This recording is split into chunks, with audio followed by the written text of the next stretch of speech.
বৌভাত হচ্ছে বাঙালি সমাজে প্রচলিত বিবাহ সংশ্লিষ্ট অনুষ্ঠিত একটি আচার। মুসলিম জগতের অনেক সংস্কৃতিতে এই অনুষ্ঠান ওয়ালিমা নামে পরিচিত। সাধারণত বরের বাড়িতে কনের দ্বিতীয় দিন বৌভাত অনুষ্ঠানে পালিত হয়ে থাকে। এদিন কনে অর্থাৎ যে এখন বউ, সে তার আত্মীয় স্বজনদের আপ্যায়ন করে।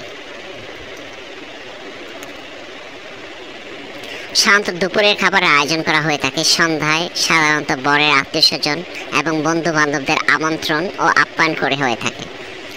কনের আত্মীয় স্বজনরাও বরের আত্মীয় স্বজনরা অভ্যর্থনা জানিয়ে থাকেন।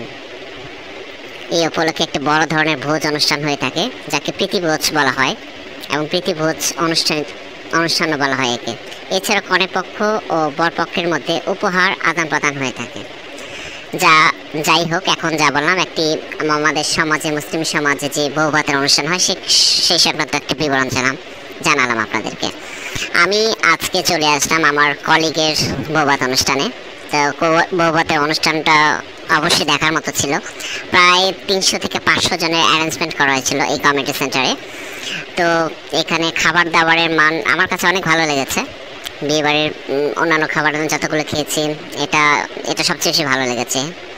তো খাবারের যে মেনুগুলো ছিল, মেনুগুলোর মধ্যে মনে করেন আপনারা পোলাও, সাদা ভাত, ফিশ ফ্রাই, চিকেন ফ্রাই, গরুর মাংস, খাসির মাংস, ডাল, সবগুলোই মোটামুটি অ্যারেঞ্জ করা হয়েছিল। সেই সাথে আপনার যে একটা খাবার আছে সেটা হচ্ছে খাবারটাকে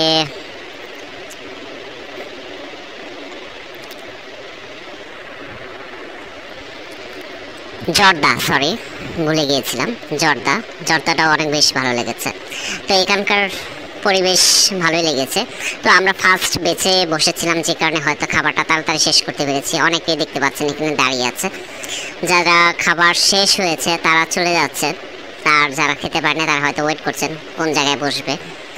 তো আলটিমেটলি অনুষ্ঠানের প্রথম থেকে শুরু থেকে শেষ পর্যন্ত সব কিছুই ভালো লেগেছে।